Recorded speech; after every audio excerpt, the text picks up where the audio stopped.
जो 70 साल में कहने वाले लोग पैदा नहीं हुए थे, उन्होंने अपनी माँ का दूध पिया है। जो खून बहेगा वो किसका बहेगा? अमूल का दूध पी के पता होता नहीं ना। तो कैसे मुसलमानों भाई, मानसिक रूप से भी भारतीय बनो, कहने से नहीं होगा। क्या बात है सर, क्या बात। कल को ये कह देंगे कि राज शर्मा आप अपनी बीवी को लाल रंग की साड़ी नहीं पहनाओगे, पीले रंग की पहनाओगे। औरत को बच्चा पैदा करने की मशीन बताना चाहते हो। थल सेना अध्यक्ष को पकड़ाने के लिए जल्दी बनाओ सुने। बात तो सही है। एक चींटी का बच्चा नहीं मार सकता मदनी। क्या बात है सर, क्या बात। और किसी ने, मैं कह रहा, अगर माँ का दूध पिया है, अगर सरकार ने माँ का दूध पिया है, ये इस्लाम है कि आइसक्रीम है कि पिघल जाएगी? ये दोहरा चरित्र यहाँ पर है। आप नबी से जोड़े, किसी से जोड़े, 1 लाख वर्ष पुराना इस्लाम बताएं, 5 लाख वर्ष पुराना इतिहास इस्लाम बताएं, वो आपकी फैंटेसी। तो हाँ जी, नमस्कार दोस्तों, जनरल डोज की एक और धमाकेदार वीडियो में आप सभी का स्वागत है। दोस्तों, आज की ये वीडियो बहुत ही मजेदार और मसालेदार होने वाली है, इसलिए इसे अंत तक जरूर देखना, क्योंकि आज की चर्चा बेहद खास है। और हाँ, अगर आप जनरल डोज पर पहली बार आए हैं तो चैनल को जरूर सब्सक्राइब करें और बेल आइकन को ऑन कर लीजिए अभी, ताकि ऐसी ही जबरदस्त और कड़क डिबेट्स आपको सबसे पहले मिलती रहें। तो चलिए दोस्तों, बिना किसी देरी के आज की मेन वीडियो शुरू करते हैं। जो 70 साल में कहने वाले लोग पैदा नहीं हुए थे, आज खड़े होकर के कह रहे हैं कि हम 20 करोड़ मुसलमान और 6 करोड़ क्रिश्चियनों को अपने घर वापस लाएंगे। उन्होंने अपनी माँ का दूध पिया है, किसी और ने नहीं पिया। लेकिन आने वाले दिन आने तक गली कूचों में जो खून बहेगा वो किसका बहेगा? ये क्या बात करते हैं यार। इतिहास साक्षी है कि किस प्रकार के अत्याचार बाहर के देशों से आए हुए आक्रमणकारियों ने किए, और उसके कारण हमारे यहाँ के बहुत से लोगों ने धर्म परिवर्तन किया है। तलवार की नोक पर डरा करके, धमका करके किया गया है। उस इतिहास को समझते हुए सौहार्दपूर्ण ढंग से जो वापसी करना चाहते हैं उनकी वापसी होनी चाहिए। वो कह रहे हैं कि तुम्हारी माँ ने दूध पिलाया है तो आ जाओ सड़क पर, देखो कि फिर क्या कत्लो गारत होती है और खून बहेगा सड़कों पर। सेना साहब बैठे ठालिए काहे बवाल करा दिया? तफरी ऐसी बातों का क्या मतलब है कि किसने दूध पिया है माँ का? अरे माँ का दूध तो सभी ने पिया है, और कोई पैदा होते अमूल का दूध पी के पैदा होता नहीं ना। बता रहे हैं मौलाना साहब कि सड़कों पर खून बहेगा, अकलियत का भी और अक्सियत का भी। हम घर वापसी की बात कर रहे हैं भैया, अपने को भारतीय समझो तो भारतीय दिखो भी तो। तुम दिखाई पड़ते नहीं भारतीय, बंदे मातरम पहन की नहीं। लड़कियों को फंसाने का आप लफ्ज़ जिहाद करोगे और उनका रेसलिट निकालोगे। Good question. अब बांग्लादेशी आएंगे तो उनके खिलाफ आप यहाँ जो है बजाय भारत का समर्थन करने के आप उनके साथ में खड़े दिखाई पड़ोगे। तो कैसे मुसलमानों भाई, मानसिक रूप से भी भारतीय बनो, कहने से नहीं होगा। क्या बात है सर, क्या बात है सर, क्या बात, ये बात है। हिंदुओं को शत्रुबोध नहीं रह गया है, इसलिए मोहन भागवत को कहना पड़ रहा है साफ साफ बात कि अब भाई सुनो, अब घर वापसी करो, नहीं तो देश गश्त में चला जाएगा। चैरिटी बिगन्स एट होम, ये कहा जाता है। पहले मैं 2 बच्चों का बाप हूँ, मेरे भाई 4 बच्चों के, कोई भाई 3 बच्चों का है। हमने तो सब कुछ बढ़ाया ना। मेरे पिताजी के 12 बच्चे थे, हम 12 भाई बहन। बड़े खतरनाक लोग हैं। Who is Mohan Bhagwat? They are not a god, they are not our master। इनका देश में सनातन धर्म के लिए क्या योगदान है? कौन है ये लोग, कहाँ से आते हैं? कल को ये कह देंगे कि राज शर्मा आप अपनी बीवी को लाल रंग की साड़ी नहीं पहनाओगे, पीले रंग की पहनाओगे। Is nothing। ये राय देने का अधिकार किसी को नहीं है। ये गंदी राय है कि हिंदू 3 बच्चे पैदा करें। मैं आज आपके चैनल में कहता हूँ, दादा मुझे अच्छी बातें नहीं लगती, कभी कभी कठोर कहना। पहले मोहन भागवत जी, उन्होंने नई शादी करी, ये उनका अपना मैटर है।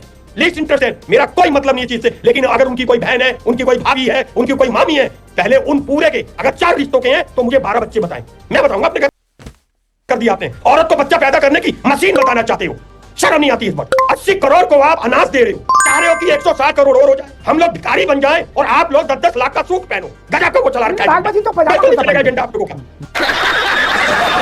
गलत बात करते रहते हैं। एक मुस्लिम कह रहा है कि मुझे देश में पैदा होना गर्व है, और एक तथाकथित अपने को हिंदू सनातन धर्म का महायोगी बताने वाला कहता है पाप समझते थे, सांपों का देश था। तब चीना साहब शर्म नहीं आई, फिर आप कहते हो आप गलत कर रहे हैं मोहन भागवत जी। मैं टीवी पे कुछ मेरी बंदी से है, बयान क्या दिया अभी 4-5 दिन पहले, कुआं एक, फलाना एक, हमें चलाओगे हैं? हमारे पैसे से जेट श्रेणी लेके हमें चलाओगे? हमारे बच्चों को आत्महत्या करने के लिए मजबूर करोगे? रुको जरा, सबर करो।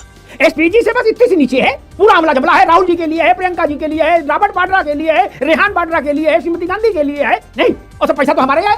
गरीब को अनाज मिल रहा है, ये तो याद है कि 80 करोड़ को अनाज मिल रहा है। उनके अनाज पर हमारी नजर है, लेकिन ये नहीं देख रहे कि एक नेता की सिक्योरिटी में साल में 20-20, 25-25 करोड़ खर्च हो रहा है। एक नेता, मैं नाम नहीं लूंगा उनका, वो भी मेरे मित्र हैं, उनको एक बार नरसिंह राव के समय में जेट सिक्योरिटी मिल गई, कुछ घटना घट गई थी। राज भाई कांग्रेसी थे, हैं? उसके बाद से वो हटी नहीं सिक्योरिटी, वो उतने व्यवस्था करते हैं कि चलती रहे। मुझे किसी ने बताया कि भैया ने एक नया काम शुरू कर दिया। मैंने क्या बोले? राज शर्मा ने कहा कि यार अमिताभ जी कोई वीआईपी हमारे यहाँ शादी में बुलवाओ। क्या? तो वो कहते थे ठीक है, कार्ड दे जाओ, 5 जमा करा दो। हम आएंगे तो 10 गाड़ी होगी, बुलेट प्रूफ होगी, लोकल डीएसपी एसपी गेट पर होगा, मेटल डिटेक्टर लगेगा, पूरे गांव खेड़ा में जलवा हो गया।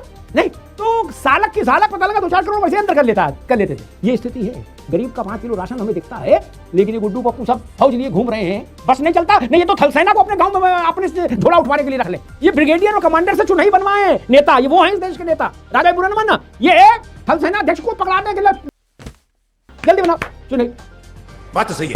हमारी जान को खतरा, जिनकी जान की कोई कतई कीमती है नहीं, कोई मान नहीं सकता कि इनकी जान को भी कोई खतरा हो सकता है। कुत्ता तक जिन पर नहीं भौंके मोहल्ले का, वो भी पुलिस लिए घूम रहे हैं। कि हम हिंदुत्व की बात करते हैं तो डंके की चोट पर हमारी पार्टी बहुसंख्यक की इस देश में बात करती है। 47 के बाद जब ये पहले काम होने था जो 2014 में हुए हैं, उसके बाद हुए हैं, जैसे राम मंदिर का निर्माण होना, और एक नेता का बयान सर हो रहा था, उसने भी कही थी अगर 370 को छेड़ दिया तो जल जाओगे, खून बह जाएगा, कत्लेआम मच जाएगा। मदनी ने वही बात थोड़ी सी दोहराई है। बुजुर्ग है, मैं सम्मान करता हूँ, एक चींटी का बच्चा नहीं मार सकता मदनी। क्या बात है सर, क्या बात है सर। प्रदेश में उत्तर प्रदेश है और इस देश में मोदी जी की सरकार है। अगर ताकत है तो लोकतंत्र के खिलाफ, संविधान के खिलाफ एक आदमी की बात कर रहे, खून की बात। तुम संविधान को तोड़कर दिखा दो, तुम्हारी औकात अगर तुम्हें पता न चल जाए और तुम जैसों को न चली हो तो वो भी क्लियर कर लेना। बात तो सही है। हाँ, लोकतांत्रिक बात थी, संवैधानिक बात थी। मानना ना मानना आपकी प्रक्रिया है। अमिताभ सर, मैं धन्यवाद करता हूं कि आपका विश्लेषण शानदार होता है। अरे आपका जब जी करे, जब आप अपने धर्म बदलो, जब अपने गले में डालते फिरो। मैं तो ये कह रहा हूं कि आपकी मानसिकता बदलनी चाहिए। इसमें इसे कौन नकार सकता है कि ये सनातन नहीं है। अरे मेरी जाति में, जिस जाति से मैं बिलोंग करता हूं, उस जाति के मुसलमान कश्मीर में खड़े होकर जंगे की चोट पर लड़ाई लड़ रहे हैं, तो भैया कन्वर्ट नहीं है तो क्या है, मैं किसी और पर क्यों जाऊं। भाटी से लेकर, नागर से लेकर, अनंत उधर से लेकर और चौहान ठाकुर से लेकर, या आप जो है रांगड़ मुस्लिम से लेकर रांगड़ राजपूत होता है, ये सब जो अमान भागवत जी ने कहां झूठ बोल दिया। मत बदलिए, आप अपने 20 करोड़ में करिए शादी विवाह, हम कहां रोकते हैं। आप देश के प्रति जो आपकी भावनाओं की बात होती है, जब कतलेआम बांग्लादेश में मचता है, जब बंगाल में मचता है, जब पाकिस्तान में मचता है, तो तुम्हारे मुंह हिल जाते हैं। मदनी हो या अदनी हो या सदनी हो, कोई नहीं बोलता। यानी इनके शागिर्द, चाहे वो सोनिया जी हो, चाहे राहुल गांधी हो, और अखिलेश जैसे और ममता दीदी, जो बड़ कर देश के प्रधानमंत्री से बदतमीजी करती है, एक शब्द नहीं बोलते। इसलिए महान भागवत जी को भी बोलना पड़ता है, जरूरी है सर। कभी कभार सोए को जगाना पड़ता है। ये हिंदू है, ये सोया हुआ है, इसको जगाने के लिए प्रयास किया जाना। राज शर्मा में बोलते हैं, सच के साथ नहीं बोलते। अगर एक बार देख लें, आप उठाने के लायक ही नहीं है। और अभी तो रुको, क्लाइमैक्स अभी बाकी। 7 पीढ़ी पहले, 6 पीढ़ी पहले सबके पूर्व सनातन में थे, क्योंकि जब इस्लाम पैदा ही नहीं हुआ था। भाई इस्लाम की उम्र तो लिखत पढ़त में है सामने गूगल पर। उससे पहले तो इस्लाम था नहीं, 1400-1500 वर्ष मान लीजिए। लेकिन वो कह रहे हैं हाजी नाजिम का नाना, हमारा तो डायरेक्ट उधर ही कनेक्शन है, इधर कुछ है ही नहीं। ये तो मालूम है इनको कि सृष्टि की रचना के समय मनु और शत्रुपा का जन्म हुआ और उससे सृष्टि की रचना हुई। तो ये मनु और शत्रुपा को ये आदमी इस्लाम कहते हैं जी। ये इनका जन्म ही अभी ले जाकर के 6वीं शताब्दी में हुआ है, तो ये 7वीं शताब्दी में। तो ये अपने को जोड़ रहे हैं कि जब से सृष्टि रचना हुई करोड़ों वर्ष पहले, तब से इस्लाम था। तो ये काल्पनिक अवधारणा है, और ये ठीक वैसे ही भाषा है जैसे मदनी साहब इस समय कह रहे हैं कि मोहन भागवत जी में और कसाब में कोई अंतर थोड़ी है। संविधान को तो मदनी तोड़ रहे हैं, जो कह रहे हैं कि किसी के माँ ने दूध पिलाया हो, किसके माँ ने दूध पिलाया हो। तो अब यहाँ भी कोई चूड़ियां पहन के थोड़ी बैठा हुआ है। अगर इस प्रकार का चैलेंज मिलेगा तो मेरी कॉलोनी में हिंदू सम्मेलन, फिर कानूनी रूप से हमें बांट रहे हो। मैं कह रहा, अगर माँ का दूध पिया है, अगर सरकार ने माँ का दूध पिया है, तो 2 बच्चों का कानून 24 घंटे में ले आओ, 10 दिन में ले आओ। क्या कर रहे हो? 3 बच्चे पैदा करो, जनसंख्या बढ़ाओ, अपने आप को बर्बाद कर दो। 2 बच्चों का कानून पिछले दूसरे टर्म से तीसरे टर्म की सरकार है, क्यों नहीं ला रहे? कहां गया वो 56 इंच का सीना? मैं कह रहा हूं, स्वागत करूंगा, माला पहना दूंगा, लाओ 2 बच्चों का कानून। सिंपल सी बात। आप क्या मदनी कुछ कहेंगे, अंदर से गद्दी वो चल जाएगी, गड्डियां चल रही हैं। मौलाना साहब 10 लाख लो, वंदे मातरम में कुछ फतवे जारी करो। अरे तुम 7 लाख ले लो, फतवा जारी करो। उससे क्या होगा, राष्ट्रवादी में एक जोश आ जाएगा। ये बैठेंगे तथा कथित प्रवक्ता बनके और खूब बातें बोलेंगे, देखो मौलाना ने फतवा जारी करा। मंदिर का, राम मंदिर का विरोध किसी ने नहीं किया। जब कोर्ट का डिसीजन आ गया, वंदे मातरम का अरे गहरे मौलवी ने कह दिया, किसी मुसलमान ने विरोध नहीं किया। और मैंने आपसे पहले भी कहा था दद्दा, मेरा जिला अध्यक्ष मुसलमान है, वंदे मातरम कहता है, भारत माता की जय कहता है। चल झूठा। और एक और बात, भारत माता की और वंदे मातरम, इसमें कोई दिक्कत नहीं है। लेकिन आप बच्चे को भी जबरदस्ती कहोगे पढ़, रातों किताब खोल के रखेगा, पढ़ेगा नहीं। पर एक बात आता, 3 सेकंड, अगर वाकई सरकार का जमीर जिंदा है, किरदार जिंदा है और आत्मा नहीं मरी है, RSS समेत तक, तो 2 बच्चों का कानून ले आओ, लाओ। आपका स्वागत ये पंडित राज शर्मा करेंगे।